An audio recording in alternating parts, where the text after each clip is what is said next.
Hello guys, এই ভিডিওতে তোমরা বাংলাদেশে এমন 5 জন মোবাইল প্লেয়ারকে দেখতে পাবা যারা তাদের গেম প্লের স্কিলের মাধ্যমে তাদের স্ট্যাটাস এবং পপুলারিটি এমন পর্যায়ে নিয়ে গেছে যা দেখে তুমি বলতে বাধ্য হবা যে একটা মোবাইলের মাধ্যমে কি এত কিছু করা সম্ভব। হ্যাঁ সম্ভব, ছোট্ট একটি ফোন আর তোমার যদি ব্রেন থাকে, ঘরে বসে কারো সমালোচনা না করে নিজের ব্রেনটাকে কাজে লাগাও, অসম্ভব বলে এই পৃথিবীতে কিচ্ছু নেই। ওকে, এই ভিডিওর টপ 5 বাংলাদেশি মোবাইল প্লেয়ারদের মধ্যে আমি আমার লিস্টের 5 নম্বরে যাকে রেখেছি সে হচ্ছে বাংলাদেশি একজন মোবাইল প্লেয়ার M1NX। যেহেতু M1NX এখনো হ্যাকার প্রমাণ হয়নি, যার কারণে কিন্তু সে আমার লিস্টের 5 নম্বরে জায়গা পাইছে। আর দুঃখজনক বিষয়টি হচ্ছে আমার করা পূর্বের ভিডিওটি অধিকাংশ অডিয়েন্স কিন্তু সম্পূর্ণ না দেখে কিন্তু কমেন্টস করতেছে এবং রিঅ্যাক্ট করতেছে। আর এর যে মেইন রিজনটা সেটা আমি বুঝলাম যে ভিডিওতে আই এম সজীব এবং অ্যাডভান্স কে মেনশন করা। তবে দুঃখজনক বিষয়টি হচ্ছে আমি আমার ভিডিওতে যে কথাগুলো বলছিলাম সেম কথাগুলো কিন্তু আই এম সজীব কালকে তার ভিডিওতে বলছে। আমার পূর্বের ভিডিওতে কিন্তু দুইটা পয়েন্ট ছিল, তার মধ্যে একটি হচ্ছে কেন বাইরের সার্ভার প্লেয়াররা হ্যাক করে খেলার পর আমাদের বাংলাদেশি সার্ভার প্লেয়াররা কিংবা অন্য সার্ভার প্লেয়াররা তাদের লেজেন্ড বলে। চলো এই সম্পর্কে আই এম সজীব তার ভিডিওতে কি বললো সেটা শুনে আসি। ভিডিওতে দুইটা টপিক নিয়ে কথা বলা হবে। তো একটা টপিক হচ্ছে M1NX কে নিয়ে, আরেকটা হচ্ছে বাইরের কান্ট্রির একটা নামি দামি প্লেয়ার যাদেরকে তোমরা অনেক ভালোভাবে চিনো, আর কিছু কুকাম আকাম তোমাদের সামনে এক্সপোজ করবো আর কি। যদি ওই জিনিসটা আমি নিজে বের করি না, বের করছে আমার একটা সাবস্ক্রাইবার, আর সেই সাবস্ক্রাইবারটা আমাকে জিমেলের মাধ্যমে নক দিয়া বিষয়টা দেখাইছে। মানে গাইস প্রথমত আমি বিশ্বাসই করতে চাই না। মানে আমি 2-3 বছর আগে যখন এই বাইরের কান্ট্রির প্লেয়ারটার ভিডিও দেখতাম ভাবতাম যে একটা ফোন প্লেয়ার কত ভালো খেলে, ফেয়ার প্লেয়ার, কিন্তু আমার সাবস্ক্রাইবারটা যখন আমার বিষয়টা দেখাইলো আমি তো ভাই পুরাই বোকাচোদা। তো আমি বিষয়টা দেখলাম,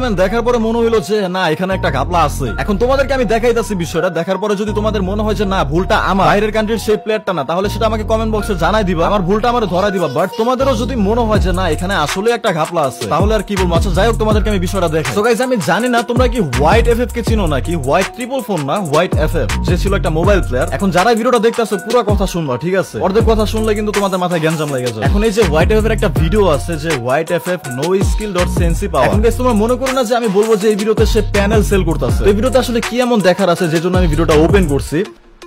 তো এই যে ভিডিও মনে করো যে এইখানে দেখলাম যে হোয়াইট এফএফ এক ধরনের ফাইল সাপ্লাই দিতে, যে আমরা দেখতে পারতাছি নো স্কিল অ্যান্ড্রয়েড কমপ্লিট। মানে ওদের ভাষা তো ভাই আমি আর বুঝবো না, মেবি পর্তুগিজ ভাষা ওদেরটা। জাস্ট সেটাই বলতে পারবো যে এখানে দুইটা ফাইল আছে, একটা হচ্ছে আইওএস মানে আইফোনের জন্য, আর একটা হচ্ছে অ্যান্ড্রয়েডের জন্য। এখন এগুলো হচ্ছে কি ফাইল, তোমাদের প্রশ্ন হচ্ছে এটা কি ফাইল। তো এগুলো হচ্ছে সেনসিটিভিটির, মানে আইফোন এবং অ্যান্ড্রয়েডের জন্য ফ্রি ফায়ারের কিছু সেনসিটিভিটির কনফিগ ফাইল, এই যে 2xm বট। এখন গাইস কথা হইতাছে এই ভিডিওটা দেখার পর আমি ইউটিউবে আরো অনেক জনের ভিডিও দেখলাম হোয়াইট এফএফ এর এই বিষয়ে। তারা দাবি করতেছে যে এটা হচ্ছে জাস্ট হোয়াইট এফএফ এর সেটিংস। দেখো গাইস একটা জিনিস বুঝার ট্রাই করো। ধরো তুমি নরমালি ফ্রি ফায়ার গেম খেলতা, তোমার মনে করো যে তেমন একটা হেডশট লাগতো না। একটা ফাইল ইউজ করার পরে তোমার 95% বা 99% হেডের মধ্যে এম থাকে, তখন তুমি এই বিষয়ে কি বলবা যে ওই ফাইলটা শুধু একটা সেটিংস? হ্যাঁ সেটিংস তো ঠিক আছে, বাট কেমন সেটিংস? যে সেটিংস গেমটাকে আনফেয়ার বানায় ফেলে সেটা তো আর মনে করো ভালো সেটিংস না। তো আই এম সজীবের বলা সেম কথাটাই যখন আমার ভিডিওতে বললাম তখন আমি খারাপ হয়ে গেল। আমি M1NX এর চ্যানেলে কিন্তু একটা ভিডিও দেখলাম যেটা তোমরা এখন স্ক্রিনের উপর দেখতে পাচ্ছ। এই ভিডিওতে দেখো অযথা কিন্তু অতিরিক্ত মুভমেন্ট, এরপরও কিন্তু তাতে হেড লাগে। আর শুধুমাত্র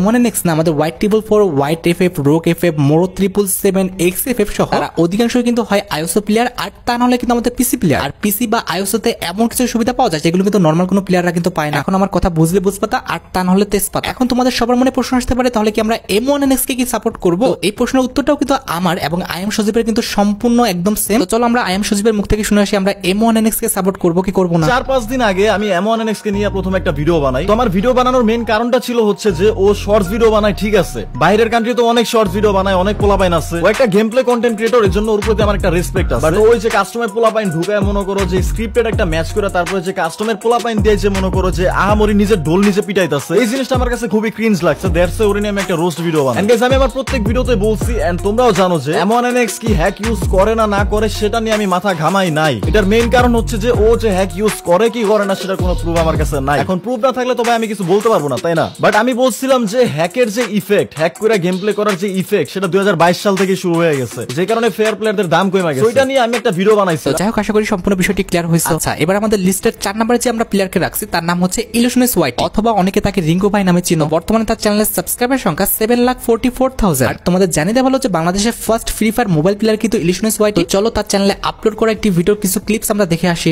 আর এখন দেখো 4 জনের লাইভ, 14টা মাত্র কিল। হ্যালো শয়তানের নাতে, হ্যালো। তোমরা কি টিমমেট নাকি দুশমন নাকি অপরের? ও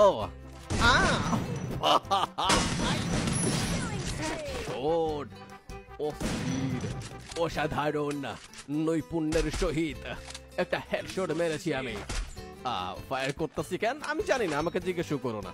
এটা হচ্ছে মিসপ্লেস। ওই ভাই সাহেব তার গেম প্লে প্লাস কমেন্ট্রি এতটাই সুন্দর যে তুমি যদি তার একটা ভিডিও প্লে করো তাহলে কিন্তু সম্পূর্ণ ভিডিও না দেখে উঠতেই পারবা না। ওকে, এবার আমাদের লিস্টের 3 নম্বরে যে আছে সে হচ্ছে বিল্লো গেমিং। এখন স্ক্রিনের উপর যার গেম প্লেটা প্লে হচ্ছে এ কিন্তু হচ্ছে বাংলাদেশের একজন মোবাইল লেজেন্ড প্লেয়ার বিল্লো গেমিং। হয়তোবা অনেক নতুন প্লেয়ার তাকে চেনে না, তবে বর্তমানে তার চ্যানেলের সাবস্ক্রাইবার সংখ্যা কিন্তু 7,12,000। তোমরা তো এদের জীবনও চিনবা না, চিনবা কেন না? তোমরা তো দেখে আসতেছো রেড সব রেড, একদম রেড মারে একদম লাল লাল করে দিচ্ছে। রেড মেরে যারা সব সময় লাল লাল করে ফেলে তারা কি লিগাল প্লেয়ার? বুঝলে বুঝবা, তার না বুঝলে তেজপাতা, বুঝছো? ওকে, এবার আমাদের লিস্টের 2 নম্বরে যাকে রেখেছি সে হচ্ছে নাইম আলম। বাংলাদেশ, ইন্ডিয়া, নেপাল, মিনা সার্ভার সহ যত সার্ভার প্লেয়ার আছে প্রত্যেকটা সার্ভার প্লেয়ার তাকে কিন্তু MP40 কিং নামে চিনত। আর তার চ্যানেলে মোটামুটি কিন্তু 1.5 মিলিয়নের উপরে কিন্তু সাবস্ক্রাইবার ছিল। পরবর্তীতে সে সাপোর্ট না পাওয়ার কারণে কিন্তু ফ্রি ফায়ার কমিউনিটি ছেড়ে দেয়। আর বর্তমানে তার চ্যানেলে গেলে কিন্তু একটা ভিডিও তোমরা পাবা না, প্রত্যেকটা ভিডিও কিন্তু সে প্রাইভেট করে ফেলছে। ইটস কাবু ভাইয়ের চ্যানেল থেকে আমি একটা ভিডিও ম্যানেজ করছি তার, চলো সেই ভিডিওটা আমরা দেখে আসি। ভাই এটা কি করতেছে ভাই?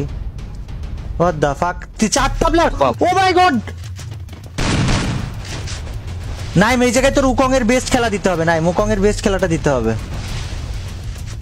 ভাই। 4টা প্লেয়ার, হোয়াট দা ফাক ভাই, হোয়াট দা ফাক, ও মাই গড! তোর উকং আছে এটা ভুলে যাবি না, ঠিক আছে? উকং আছে এটা মনে রাখিস, তাইলেই হবে। রিভাইভ হয়, অটো রিভাইভ হয় ভাই। 4টা প্লেয়ারের মধ্যে এটা কি সিচুয়েশন? আল্লাহু আকবার! এই জায়গায় নাইম কি করবে? আরে তো ফাঁকা দিয়ে মাইরা দিব, তো। হোয়াট ইজ দিস সিচুয়েশন ভাই? ওইখানে বাচ্চে কিভাবে প্যানিক করে তো নরমাল পোলাপান মরে যাওয়ার কথা। নাইম আলম কিন্তু সবসময় solo versus squad game play গুলো কিন্তু আপলোড করতো, আর তার গেম প্লের স্কিল প্লাস আইকিউ কিন্তু অনেক সুন্দর ছিল। ওকে, এবার আমাদের লিস্টের 1 নম্বরে আমরা যাকে রেখেছি সে হচ্ছে বাংলাদেশের one of the best YouTuber, big YouTuber and obviously mobile player mister triple. আর বর্তমানে তার চ্যানেলের সাবস্ক্রাইবার সংখ্যা প্রায় 6 মিলিয়নের কাছাকাছি। আর তার অধিকাংশ ভিডিওগুলো কিন্তু চ্যালেঞ্জিং টাইপের হয়, প্লাস তার ভিডিওর মধ্যে গেম প্লে এবং কমেন্ট্রি গুলো কিন্তু অসাধারণ। চলো তার করে একটা ভিডিওর ক্লিপস আমরা কিছু অংশ দেখে আসি।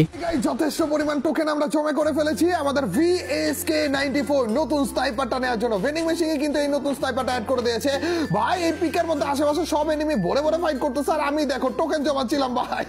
আরে ওইখানে তো 500 টোকেন পড়েছিল। যাই হোক গাইস, কোনো সমস্যা নেই, আরেকটা এনিমিকে আমরা পেয়ে গিয়েছি। এই চান্দুকে এখন মাইট দেওয়া লাগবে আমাদের। চান্দু মনে হয় কেন জানি মনে হচ্ছে দেখেও ফেলেছে আমাকে, নাকি দেখছেন কি? আরে দেখে বলছে রে, দাঁড়া ভাই।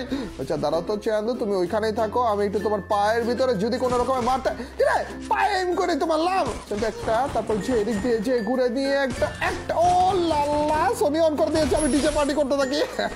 তো যাই হোক, চেয়েছিল আমার কাছে টপ 5 মোবাইল ইউটিউবারদের নিয়ে করা ভিডিওটি। আশা করি ভিডিওটি তোমাদের কাছে ভালো লেগেছে। যদি ভিডিওটি তোমাদের কাছে ভালো লেগে থাকে অবশ্যই ভিডিওতে একটি লাইক করে দিও। চ্যানেলটা সাবস্ক্রাইব না করা থাকলে কিন্তু অবশ্যই চ্যানেলটা সাবস্ক্রাইব করে ফেলো। আজকের মতো ভিডিও এই পর্যন্ত, দেখা হবে অন্য কোনো ভিডিওতে। আল্লাহ হাফেজ।